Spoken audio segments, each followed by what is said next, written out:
Hi everyone, Alex here from HowToo, and I'm super excited to welcome you to today's webinar, Customer Education as a Growth Engine. I'm Alex and I'll be your facilitator and host for today's webinar, and we're joined with some great experts on the area of customer education. Today we'll be covering a couple of things, including a showcase of EventsAir's award-winning Academy and Rising Star program. We'll look at proven strategies to use education as a revenue driver, how to reduce support costs through scalable learning, the difference between customer and partner education and why that matters, lessons from HubSpot about content quality, accessibility, and scale, and practical tips to start building a scalable, accessible education engine fast. I'd like to acknowledge the traditional custodians of the land on which I am at the moment, the Turrbal people in Brisbane. I would also extend to everybody else on the webinar an invitation to acknowledge the land on which you are currently residing as well. If you don't know where you are, then definitely go and look it up. And I pay my respects to elders past, present, and emerging. I'd like to start off with, on our agenda today, we're actually going to cover a couple of different things. We're going to start with an EventsAir showcase of the Academy from Renee Elliott, and I'll introduce her in a moment. We'll then have a panel discussion, and we will leave some time for some Q&A towards the end of the webinar, although we will be answering questions throughout the entire webinar. I'd like to invite everybody to participate along the way by entering your questions into the Q&A area of the webinar panel. And we'll answer those questions as we go rather than waiting necessarily towards the end of the webinar to answer those. So without further ado, I'd like to introduce Renee Elliott to take us through the Academy at EventsAir, why they implemented it, and take us through a little bit of a walkthrough of the platform itself. To introduce Renee, Renee Elliott is a passionate advocate for customer experience and innovation in the events industry. With over 2 decades at EventsAir, she currently leads the company's global customer strategy, overseeing success, support, and education. Renee has been instrumental in shaping the EventsAir platform since 2014 and recently stepped into the role of interim head of product. Her blend of product knowledge and customer insight offers a thoughtful perspective on the evolving landscape of event technology. Thank you so much for joining us today, Renee, and over to you. When we bring on new customers or new customers or new users within an organization, it's really valuable to harness those features quickly. And so when we embarked on this, we also needed to consider what our student learners needed. We actually partner with TAFEs, universities and colleges who offer event and hospitality courses. As part of their courses, their students are able to get real world industry experience using a platform like EventsAir. It's a partnership that we're really, really proud of, but it does actually bring its own challenges. Though the learning outcomes of a student is very different to the learning outcomes of a user who's using EventsAir for commercial reasons. So we had an LMS that assisted us for quite a number of years, and it played a really important role. But what we found, it was no longer serving our customers in the way they wanted to learn. So we set out to really redesign and redevelop our academy or our educational platform. And we launched the Academy almost 2 weeks ago, powered by HowToo. And as you can imagine, it was a project that was in planning for many, many months. And what we took and what drove us to where we got to was really listening and learning to our users about what their learning experience was and the pain points that they have, and how did that drive us to the solution that we have today. So we'll jump into that now and take you through what our academy looks like. So you should be able to see that screen now. I'll just click the share button because that definitely helps. We can see it now. Thanks, Renee. Excellent. So you can see here, I'm actually in the EventsAir Academy already. We took it to its limits and really made sure that we made it feel like our product as well. Customers are able to get to the EventsAir Academy from EventsAir, and I'll talk a little bit about that and why we made that decision. But we wanted to really make sure it was easy to find and get their hands on quickly to start that kind of learning process. We chose to put together our academy in different streams based on somebody's experience. So you'll see here, I have kind of an introduction, how to use the academy and understand what I'm going to embark on. And then it's ready for takeoff, the basics. So what this I might go to here when I'm just first starting out, and then intermediate and advanced. So we made a decision to do that really specifically so that we could address our large platform and break it down into sizable pieces of knowledge that I can take on at the appropriate time in my learning journey. If I jump into the ready for takeoffs, we took the time to really set out exactly what should be focused on for the basics course. And that was a large breadth of detail, areas within our platform, but not too deep in its functionality, to really kind of give our learners the ability to explore the platform and get a really good understanding of how to do things quickly. As I said, with a large breadth. So we have 14 lessons here. You'll see we've broken these down and really understood kind of how somebody wants to use our platform. We really took it upon ourselves to really understand what do they need to do first? How do we get them to there? So you'll see here there's the 14 lessons. The last lesson is an exam, and I can talk to that in just a moment. We put a lot of thought into not only the lessons themselves, and the content within each one, but the lesson structure and how we wanted our learners to actually progress through the content. So we started with, I'll just quickly jump into lesson 1 here, is a a context setting question, how will EventsAir make my life easier? So really kind of, why am I here? What is this particular lesson all about? We also started with a video, context setting video. These are really short, sharp videos. It's really about, what is this lesson about? Why am I here? What am I going to learn? We follow that up with this written in text. So what are the learning outcomes?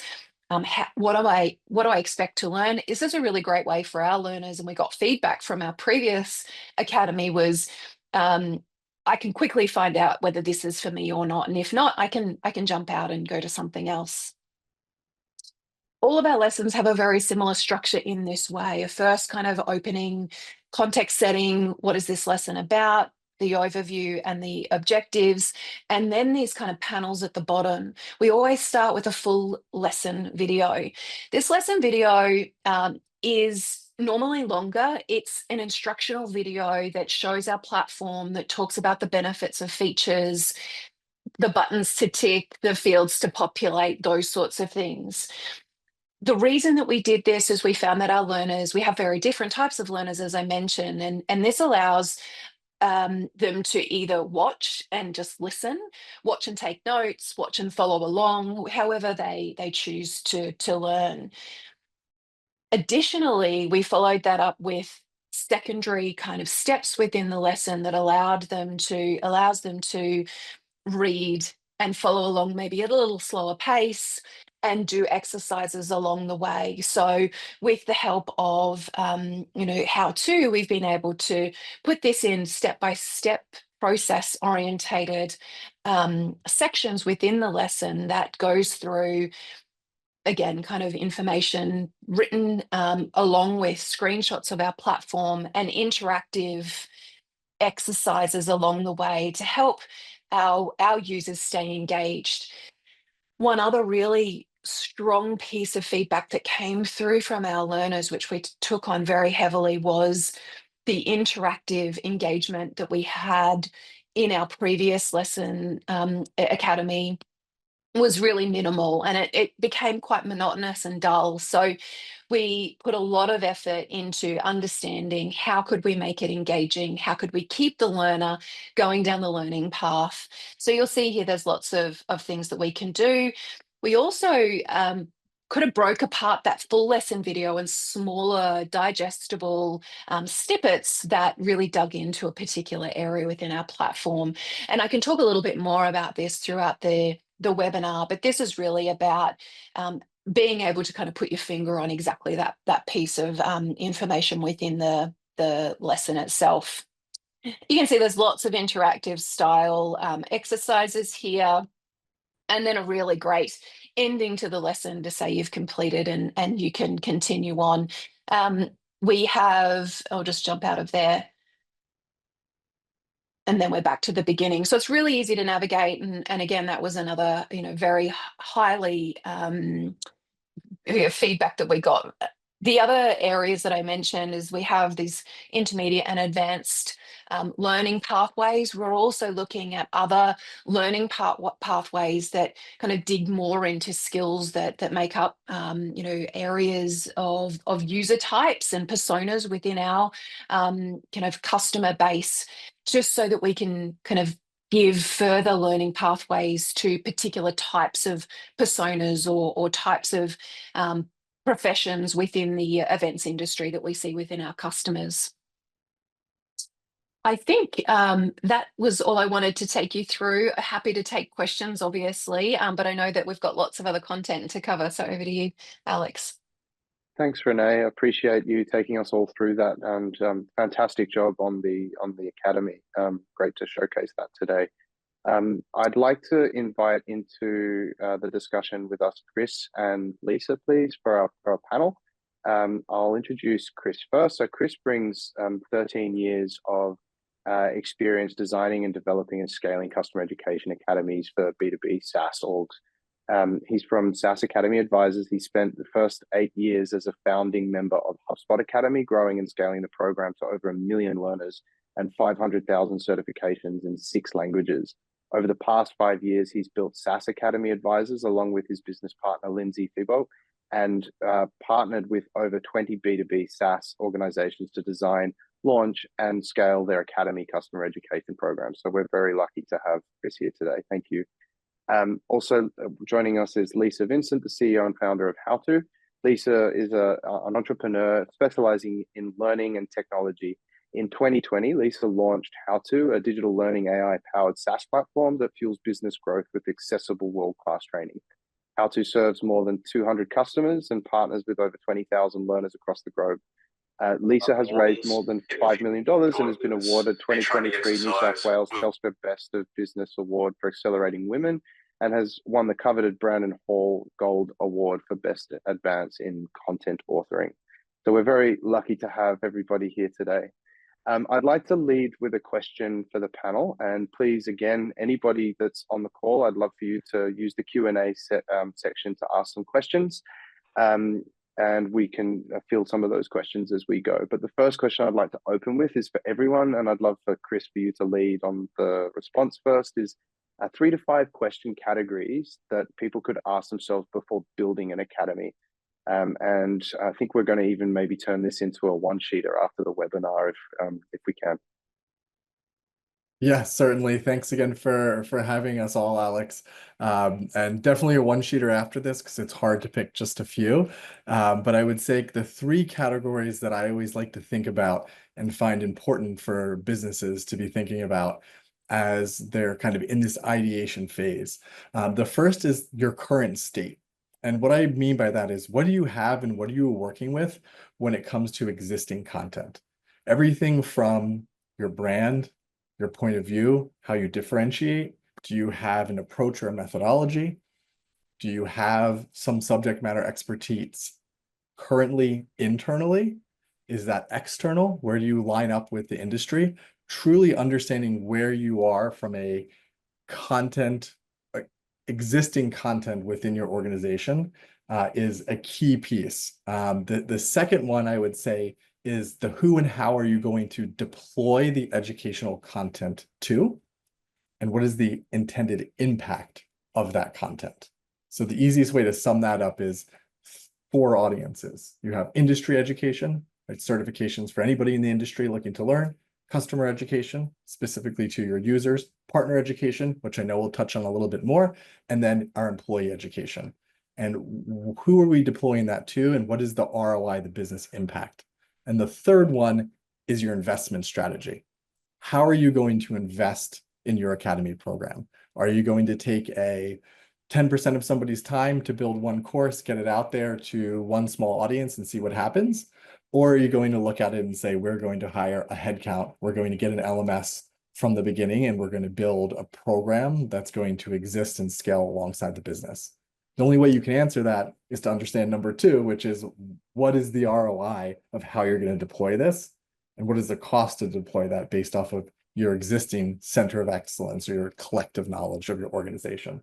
So those are the three I'd start with. Could definitely go further, but a lot of times we see companies, SaaS businesses, launch an academy without really considering those three things and making sure that they line up.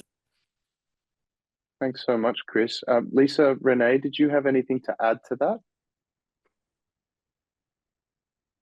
Maybe from my perspective, once you know those things, and I think they're super important, Chris, and for us, we went about it with a very particular kind of end user in mind, end user and student, as I mentioned. But when you have that, then kind of what else are you trying to resolve and solve? So kind of within those areas, what are the business challenges that you're wanting to kind of solve in that process? Is it retention? Is it growth? Is it product adoption, driving those sorts of reducing support load? So there's lots of things that we thought about as well, even just in one of those things that you talked about in the four. Thanks, Renee. I'm not sure if Lisa, are you still with us? Have you got anything to add to that as well? Okay. We did have a question come through for you, Renee, after your presentation of the Academy, and I'd love to answer that before we get to further down some of the panel questions. So Kate had said that your Academy looks awesome, that she knows that you only launched 2 weeks ago, but have you had any results or feedback yet from clients about how they're finding it? Yeah, thanks, Kate. We have had some feedback already, which is wonderful. We've had so different types of feedback. One we had directly through one of our account managers internally, stating that they had started the Ready for Takeoff Basics lesson, and even though that they were a user of the platform already, that they'd already picked up a few little tips and tricks along the way that they didn't know before, which was really great to see. That not only our beginner, even though we're thinking about the basics as a basic course for new users, it was kind of helping our existing customers who'd used our platform already. And then also we've had some really long-term users who've done the Academy the exam for the Ready for Takeoff, and posted that on LinkedIn already as well, saying that they really enjoyed the new experience through the HowToo Academy. So yeah, really great feedback, and we're hoping to receive much more, obviously, as we build out further course and pathways. Thanks so much, Renee. I've just received a message from Lisa. There's a fire alarm going on in the building that she's at, so she'll be back with us shortly. Just to follow up with your answer, Renee, congrats on the build. I'm curious to hear how do you see the Academy fitting into your overall tech stack of customer support, and how will it in turn be able to drive down costs for your department specifically? Yeah, I think the first thing that I mentioned when I first started the screen share was really that we made a very conscious decision to actually make the Academy available from our platform. So when somebody logs into the platform, they can click on Learn straight away. So there's no trying to fumble my way around trying to find the learning experience. So that's kind of the way in which it fits into the tech stack, kind of at a rudimentary level, I guess. We also wanted to ensure that the content and the efforts that we're putting into creating the content could be used in multiple ways. So talked about the video and how we use the full lesson video for smaller snippets of content, 30 seconds, how do I do something? And we're reusing those particular snippets in our knowledge base articles. We have a fully fleshed out knowledge base that covers all of the areas of our platform that actually serves our support system as well. So we have a live chat AI bot that we've seen very, very good results with in handling a lot of those how-to questions. How do I do something? What does this feature do? And we really see the efforts that we've put into the video content really complementing all of that knowledge base articles and content there as well. So we really see it as tightly integrating it into the support processes like I talked about, and really kind of becoming that enablement tool for our users to self upskill and solve their problems independently before actually trying to reach out to support. I think just as importantly, we see the Academy as a critical tool to our onboarding process. And I talked about that a little bit already with our new users and new customers coming on board, but we'll be looking at how can we leverage that tool to assist our customer success managers in terms of the onboarding process and the product adoption, saving both us and our customers time to get to that stage where I talked about. It's like really seeing the value, really being able to harness those tools so that they can get on with what they need to do within the platform. Thanks so much, Renee. Some really great points in your response, in particular around the repurposing of content, the role for knowledge base and other formats of tech support, and how the training kind of fits in nicely with that piece, and also transforming the way in which customer success handle the customer as a result. So thank you for those insights. Chris, over to you. What are your top 5 strategies for using or positioning education as a growth engine? Yeah, it's a good question. It really ties into what Renee had said as a follow-up to the 3 questions or areas to consider, which is it all comes back to the business objectives that your company has.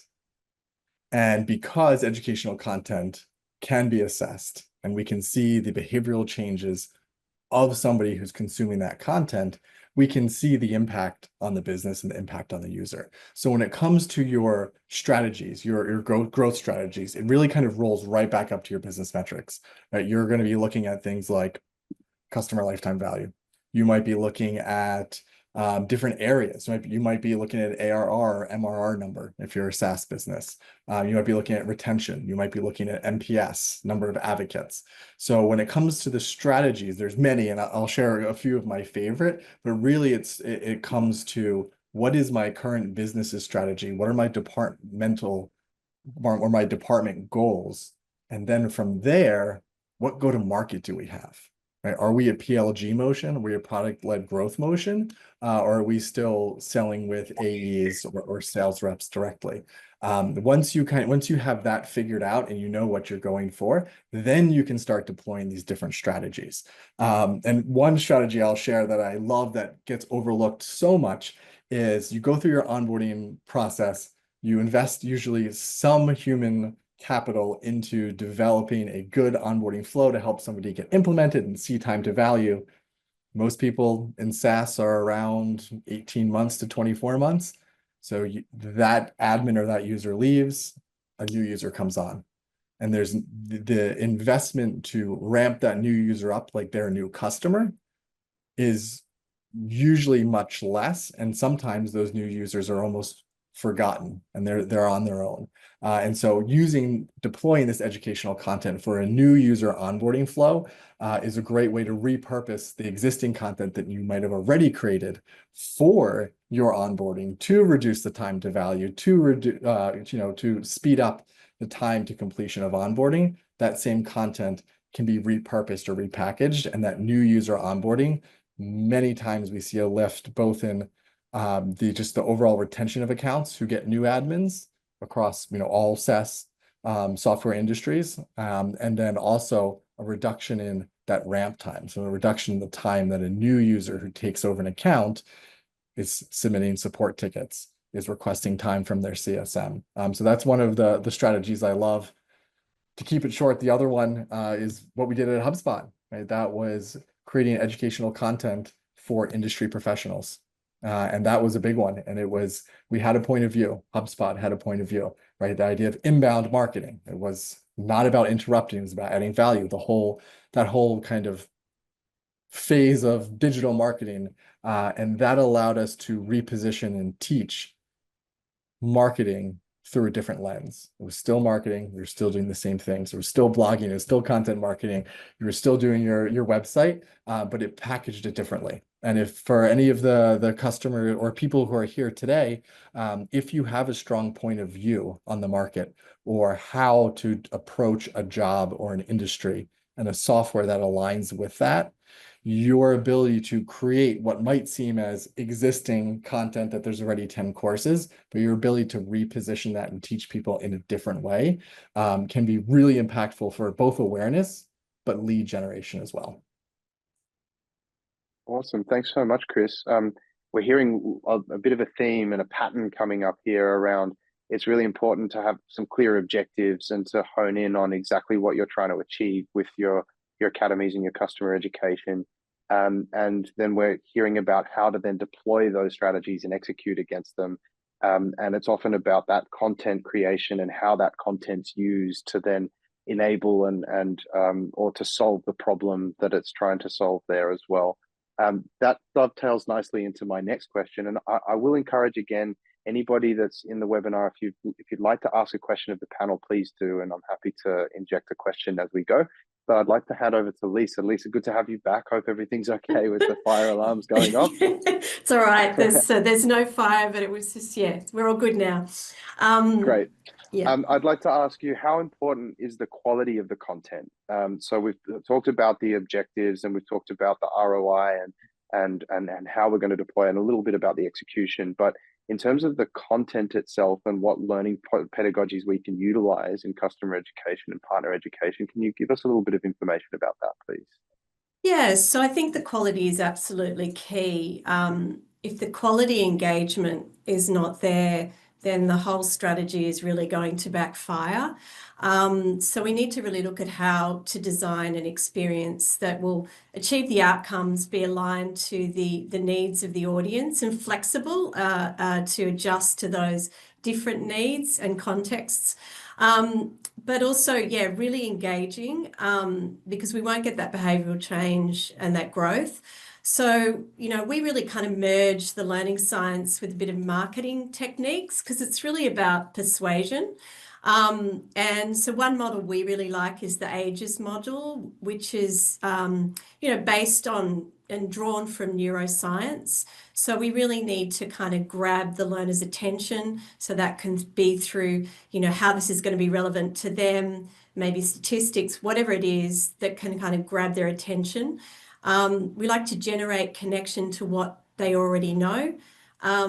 We like to connect to them emotionally. So storytelling, we know that people learn and retain content more if they're emotionally engaged, and to space it. So getting little bits of learning over time. And also I think something that we very much with EventsAir we talked about was understanding the why. So for customer education, it's not just about what you are, the how and the what. And I know that's Chris very much talks about this model. It's very much about the why is this important? Why is this important for my role? And it's beyond just the use of the product. It's really the context of how I do my job. And then the last thing is brand. So, customer education is an extension of your brand. And so building in this sort of tone, the style, all the elements, the interactivity even aligned with your brand is important in terms of building that loyalty. And it's not just about delivering information, it's an engagement process. Thanks so much, Lisa. We've kind of covered the next topic a little bit across several of the responses that we've heard today, but I'd love to hear, Chris, you kind of galvanize it. Lisa's point around the why, a lot of the points around being clear on your objectives and the strategies behind what you're trying to achieve with the academy or the education is really important. But I'd love for you to help us understand what's the difference between customer education technical support, partner education, and product guides or analytics? And what role does customer education actually play in that ecosystem? Yeah, okay, it's a good one. So I wouldn't say that there is perfect boxes which each fits into, but when I think of customer education, I think of it as proactive, definitely scalable, and it's strategic in the sense that you're deploying it for a specific outcome that you're tracking, right? But it's that proactive piece of somebody who's going to learn how to do something or learn how to do their job better, or learn how to do their job better or more efficiently with a software. But they're proactively learning something. When I think of technical support, that's reactive and tactical. Equally as important part of the puzzle when it comes to your CS. But that technical support is I'm actively trying to do something in the software and I'm stuck, right? I need help to do something. And that's kind of where the product guides fit in between your reactive and proactive customer education. The product guides, depending on your business, how you structure them, some might be more technical, whereas others might actually have a little bit more in depth, include some best practice, some recommendations on how to follow a specific process or execute on a process. So the guides and really kind of fit in between. And then the partner education, I think, is almost like a sibling to customer education. Right, there's overlaps in the DNA, right? Most of the time, partners are going to go through the customer education.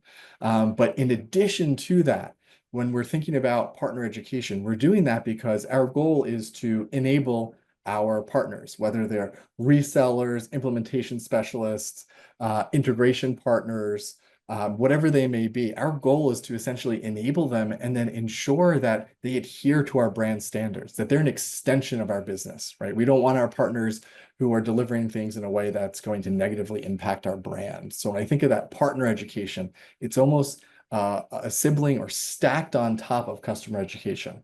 Lots of times we use the visual of like industry education as the baseline. Anybody in the industry could consume this content. Customer education is how to do your job well using this software that was built with a specific intention in mind on how to do your job. Partner is you need both of those, but then also you need to know how to align with our brand standards and be an extension of our business. And then, of course, the top is the education for our employees because they need to know it all. So that's how I think of the differences between those areas, but it very much depends on how the business is defining each of these things. And I always recommend to take that note of it's important to define the role and responsibility or the job to be done of each of those different things, whether it's customer education, technical support, help documentation, product guides. And Renee, I know you mentioned that you have a robust built out help documentation, right? In addition to customer education. So that's a really good point. And I'm sure you have an idea, or your team does, on how you're defining those different roles and when customers should choose those different resources. Yeah, Thanks so much, definitely. Chris. I love that response. Sorry, Renee, did you have a No, follow-up no, to I that? was just agreeing that yes, we find that they do have different roles, but they complement each other. Absolutely. And thanks, Chris, for describing that for us. I think that's one thing that I find when I'm talking to people who are doing the customer education piece that is a little bit of a puzzle for them is can the knowledge base be all encompassing, cover all of these scenarios and do everything that we're wanting it to do? And inevitably the answer is no.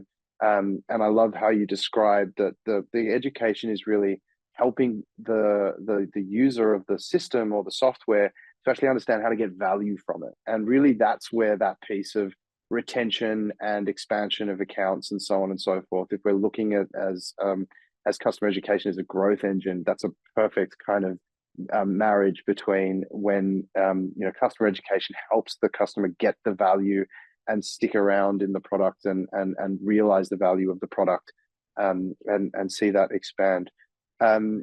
I know that you talked a little bit about the HubSpot Academy and that piece. Could you quickly just talk a little bit about what you saw with when people were actually had gone through that process of the education in the academy prior to coming on board as an actual user of the platform, and how that was realized in that real example? Yeah, absolutely. So one of the things along the way was probably we started HubSpot Academy in its third version. So much to Renee having just launched another version of the Academy. HubSpot Academy had many versions that we learned along the way, but the one that has evolved to today, we launched around 2012. By 2016, I think it was when we were realizing that folks who were consuming the inbound marketing certification or the content marketing certification or other certifications that weren't customers, those who were in our lead funnel who were actively engaged, not only closed in less time, but usually had less discounting on average, less discounting of the software. And then in addition to that, what we found was if one or more people who were in the system within the first week had a certification, their time to onboarding and their retention at 12 months was multiple points higher. So for a period of time at HubSpot, we went as far as to offer a 20% discount to companies who were buying HubSpot, who had one or more folks at their organization certified before they purchased. And so that was a really strong signal in 2016, of how this educational content was helping so much. And really we couldn't nail it down to one thing, but one of the main assumptions we were going with was you have a team and multiple people in these teams have come from different companies and they're thinking and using things like conversion process, lead flow. So just one thing that you do in digital marketing can be explained or defined or used different descriptors. And now you have a whole team working together to try to do these things. It adds for confusion, complexity, and just by the whole team aligning behind a common set of language and way to think about things, we would get feedback regularly. This was the most valuable thing of the Academy. Like, yes, all of the information was helpful, but it was the alignment that it was creating. So that was a fun one, but for sure, we definitely relied heavily on using the education pre-sale. And the same thing also for employees. When folks were applying to HubSpot for many years, on the resumes for CS and other teams, it said, HubSpot certification, not required, but ideal, or recommended. And what that meant was the onboarding process to bring somebody on. They knew what inbound marketing was. They had a test to show us that. They had used HubSpot. They had passed the HubSpot certification. Those folks coming on already were well along their onboarding process as an employee and ready to provide value to the folks that they'd be working with, whether that's in support, onboarding, customer success, sales, or whatever it may be. I love that example. Thanks so much for sharing, Chris. And I don't know why an analogy that comes to my mind is when you have two people come together to dance salsa and someone doesn't know how to dance salsa, it's an awkward dance. And I feel like, that alignment that you're talking about between the team or the alignment between the customer and the platform, when they're talking a similar set of language and they've got a similar set of steps, it's not that awkward dance anymore. It's actually, let's lock into step and do this together. I think your response actually dovetails beautifully. And I'd like to, into a question that we've been asked by the audience. And I'd like to pose this one to both Lisa and Renee. Chris has said, I understand that EventsAir provides a certification for customers which gives a tangible outcome to their learning journey. Is that recommended by HowToo with other customers? And is there evidence that this approach equates to better results, in particular, improved product usage or stickiness? Okay. Maybe throw to Lisa Renee? first. Oh, okay. I was going to get Renee. You go first, Renee, because specific to EventsAir, and then I'll add more broadly. Yeah, sure. I think the evidence that we see when people are going through the entire process in order to get to the certification piece of the experience is we made a very big change recently with this new academy from our old one, is that we were very forceful, I guess, with the learning experience, and you had to do all of these things before you could even get to the certification. And whilst that was made with obviously the intention of making sure that, you kind of went through the process and you did the prerequisites in order to understand the platform enough to do the certification, it put all these boundaries around the kind of the learning pathway. So we've removed all of that now with our new academy. And so if you would like to get into the exam, then jump straight in and have a go. What we find with that is that it really provides just certification in itself, regardless of, I guess, how they get there. It's probably more about kind of advocacy and definitely kind of product adoption and stickiness. If we kind of if we can test that they know the platform in particular ways, that we know that they understand the platform, are able to adopt those particular features, and obviously they're going to be able to utilize that within their business operations to get the most out of our platform. So therefore kind of driving product value and adoption, but also, and I guess that goes hand in hand with stickiness. But what also we are really angling for in terms of the certification is that advocacy, building a community and having our users really share on their social media platforms that they have this skill, they have this certification. Kind of goes back to what Chris was saying, is really making sure that it's not just about kind of learning the platform for the job that they're doing now. That's very important, but it's also about their professional development as well, and how can they share those skills in ways for their community, but also potential employees in the future, all of those sorts of things as well. Thanks so much, Renee. And so I would Lisa? just add, I would just add to that certainly the research indicates that having certification improves, advocacy, engagement, retention. I think it also just taps into that kind of natural human motivator that we have to achieve and to share that achievement. It was very, very popular many years ago, and maybe not quite as the motivator that maybe it was, in terms of sharing on LinkedIn, our certificates and all that sort of thing. But I still think it does, having that outcome and that drive to achieve that certification. Certainly the research indicates that still drives, more engagement, more adoption, more stickiness. So, yeah. And as Chris was explaining earlier, potentially less churn at the end of 12 months, or less of a need for a discount to see value or something like that as they come in to purchase the product as well. And I think what Renee, EventsAir are doing really well with the Rising Star program, and what you did really well, Chris, at HubSpot, is that industry education prior to somebody coming onto the actual onto the actual platform and engaging with the academy. And what that meant is that when people are actually applying for jobs, they're actually putting on their resumes that they have the skill of being able to use the platform. And what better way to really establish yourself as a market shareholder and thought leader in the space when you're getting, as hiring managers, constantly resumes coming across your desk saying this person's got that skill in this particular software. It really reinforces that in people's minds that this platform is the platform of choice in the industry. There's a great question. I'd like to park it for a moment, and it dovetails just after what I'm going to ask the whole panel here.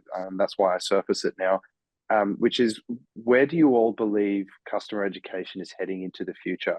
And what impact do you think artificial intelligence is going to have in this space? I'll let anybody come forward first with their thoughts. I'm happy to repeat the question for anyone if you need it at some point. I'll jump in first. We're seeing a huge growth in the opportunity, I think, of AI for learning. Really our opportunities to make learning much more adaptive and contextual. So, pulling together learning that is even predictive of what you need and when you need it. We're seeing it in, accelerated content creation. We're seeing it in, more context personalization.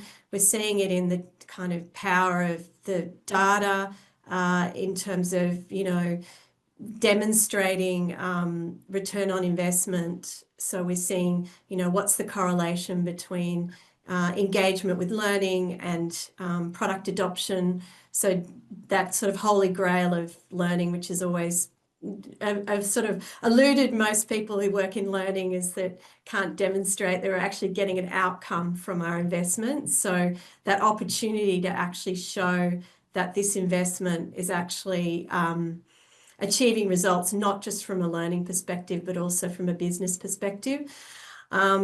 So I still think there'll be humans involved, but certainly AI is providing enormous opportunities for customer education and education more generally.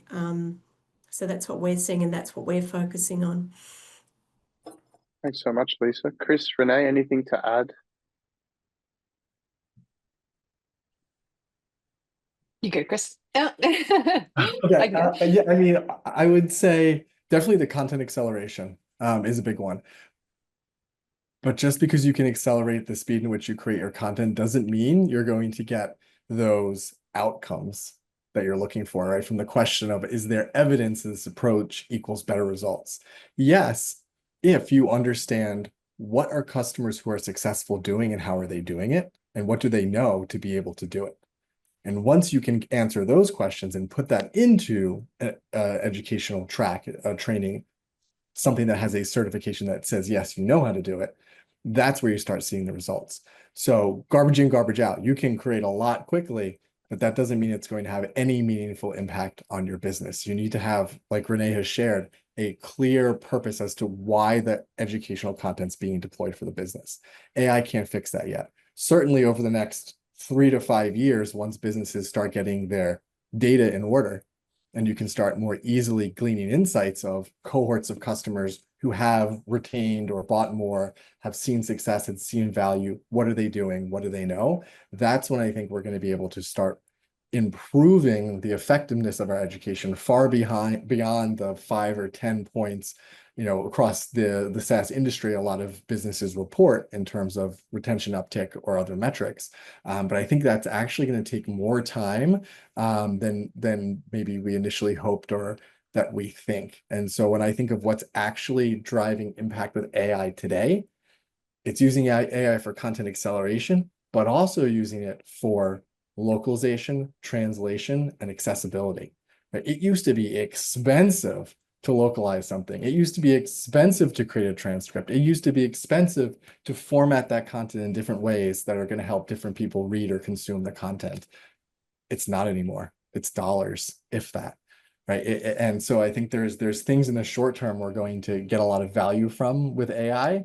I do think long term with agents, with how things are going to work, we're still going to need to teach people how to build the agents. We're still going to need to teach people how to think about the product, to prompt the software correctly to get the outcome. That education is still going to need to be there. And if you asked me this 9 months ago, I'd say everyone's just going to turn to ChatGPT and ask it, and it'll tell them the answers. OpenAI, creators of ChatGPT, just came out with their academy, and they are running courses and they are delivering content to teach people how to use ChatGPT. So we have a long way to go before we're going to be able to snap our finger, ask a question, and get everything we need. And in that between now and then, which I think is years and years, there's a lot more points that we can get from retention or reduction in ticket volume and things like that, in which using customer education as one of those tools is going to be important and valid. Thanks so much, Chris. Renee, anything to add? There's been quite a few points raised already. Yeah, absolutely. Yeah, I think a lot has been covered there. I think the only other thing is really, really seeing where AI goes in terms of how a user interacts with your product, and therefore, understanding the user journeys that somebody takes within the platform and serving that content to them, as they go through it preemptively. Really, it's kind of like it understanding kind of how you're using the platform, what you're needing to do, what your role and your persona is, and therefore it knows what you're looking for before you're looking for it. I think that's kind of where I think we'll get to. But I think I agree with Chris that we've got a long way to go before we get that there in understanding those those metrics and that data. I think I'd just Thanks, add Renee. one more thing too, just the maintainability of the content. I think AI is certainly going to have, create a lot of opportunity for us to more easily maintain content, because that is one of the things we need to keep considering as you're building out an academy, how you're going to maintain it and evolve it and continue to keep it up to date. So I think that's a shorter term opportunity as well. Absolutely. And I would add as well, future of reporting and data analysis as well. One of the things that's really challenging is that you've got a number of products. We talked about the product stack of everything that you've got in customer education, but add to that as well, CRMs or customer management, account management platforms, product analytics and so on and so forth. You've got all of this siloed data across multiple different areas. And what we're starting to see in things like deep research from OpenAI, for example, their recent deployment with HubSpot is the ability to actually look at huge amounts of data and be able to track trends and find things that maybe would take you, days or if not weeks to actually drill down and come to a hypothesis of what we're actually seeing there. So the ability to drill down into the data and combine data from multiple sources that includes that customer education piece as well, I think is going to be a game changer in the future, and definitely something AI will play a big part in. A really interesting question that's kind of followed up, from the audience that's come through is, with customer education, how would you influence customers to actually use the academy or platform, for their training and their learning, rather than searching for answers on Google or through OpenAI or those kind of tools that are out there and available? I might throw this question to Chris. It looks like you have a thought already. I'm happy. I'd say first and foremost, we want our content to be indexable. So if somebody does search, they find it, right? So then that's okay. And if we have it, have it done the right way, it will even show up in, ChatGPT if somebody's asking specifically, how do I do this specific thing in a tool? There'll be an answer and then a link to it. But for our customers, there's a few typical ways that it'll be done. First would be, are there ways to embed it in the product at certain points? And not an entire course, but Renee nailed it when she was talking about the modular content. Just because we have an entire course doesn't mean it needs to be consumed in a full 10-course dinner. We might need one course. We might need a snack. We might need a bite. But what is that time in the product, at the place in the product that it's relevant to possibly have an embedded 1-minute video and then a link? That's one way. Another way a lot of businesses are doing now with their chat agents or chat bots, being able to have an answer and then link to the Academy course. Also cross-linking from your help documentation. That's a big one. Here's how to do X, Y, and Z. Want to learn how to execute on a strategy like our most successful customers? Learn from the pros, or watch this course or whatever it may be. So there's a lot of cross-linking that goes on. There's also a lot to do depending on how your product analytics. If users aren't using a specific product, or they were using it and they stopped using it, or a tool, do you have automations or workflows set up to send emails to say, hey, there's this course, check this out? Or the new users I mentioned earlier, new users added to your account, automatically send a flow to share with them all the resources that are available and push them to it. Customer emails, CSM teams, if you have a larger team, you have CSMs, onboarding specialists, support reps, they are all your biggest advocates. They are your sales rep of your educational product, which is your academy. So those are just a few ways, just kind of rattling off the top of my head, that you can start engaging folks. But it really should be as soon as the sales process, your sales team having a slide explaining, look, we care and are invested in the success of our customers, and there is an academy for them. So really woven throughout the entire customer journey, they should be getting those touch points along the way. Thanks so much, Chris. We've got another question from the audience, and I'll encourage everyone, if you've got any questions at this point, we've got only a couple more minutes left. So now's your chance to get your questions in. If you do have to drop off, no problems. There will be a short survey after the webinar, and I'd encourage anybody to answer that. We'll ask some questions like, what topics do you want to hear in the future, and so on. Really helps us build up this webinar series. The question, and I'll pose this one to you, Lisa, first, and maybe Renee, if you've got something to add, or Chris. Earlier, the importance of certification was mentioned. How do we ensure that these certificates mean the content was genuinely understood and mastered, rather than something someone is attaining purely just to tick a box? Yeah, so I think that gets back to kind of good quality learning design. So if we're clear about what the learning outcomes are, then we're designing learning that where we're testing and assessing that those outcomes can have been achieved. So, good assessment techniques, good questioning that actually assesses application of learning, and getting the challenge at the right level. So ensuring that it's not just a ticking a box and everybody sharing the answers sort of thing, that there's an interest in that engagement. There's cognitive, engagement with the interactions, whether they be through the assessment or not, and the challenge is at the right level to ensure that that assessment is rigorous. So it's putting learners in circumstances where they might need to apply, the principles and the application to certain situations and that. So we are, testing at the right level. Thanks so much, Lisa. Renee, I'm curious to hear your thoughts. Having had an academy in place for a number of years and revamping, what have you learned over the years of actually the certification process? And what have you done differently this time around that maybe you didn't do before? Yeah, I mentioned before that our previous academy actually forced the learner down a very particular path. They had to do all of these prerequisites to actually get to the certification, and that has its pros and cons. It does help with the situation that you're talking about, where that they've had to go through all of those things in order to get to the point that they can take the exam and complete the certification. So there is some level of guarantee, I guess, that they kind of have understood and mastered those things before they got to the certification process.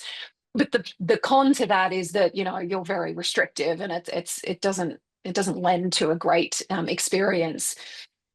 The way that we're doing now is our learners can jump straight to the certification, and those questions, and what Lisa said, those questions are really specific about what they would have learnt if they went through, let's say, that kind of ready for takeoff basics course, and what we want to reinforce that you should know at that beginner basics level. So we're not focusing too much on that you have to know all of these areas, but what are the real key things that we think are important for you to know at that particular point in time in your learning journey.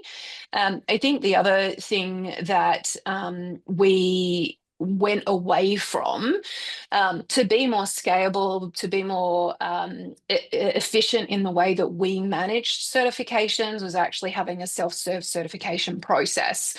We had this very kind of complex thing where they had to submit, work that they'd done in EventsAir that we then could check to really validate that they knew what they were doing. Again, serves a great purpose. We could really see that they understood, but definitely isn't scalable. So it's really, I guess, understanding about what you're trying to for the learner to get out of that particular stage of the learning and build the certification appropriately. Thanks so much, Renee. Well, everyone, we've come to the end of our webinar and time here today. I'd like to thank Renee, Chris, and Lisa, our panelists, and Renee for the presentation earlier as well. It's been a fantastic webinar, and thank you to all of the attendees that have stuck around right to the end.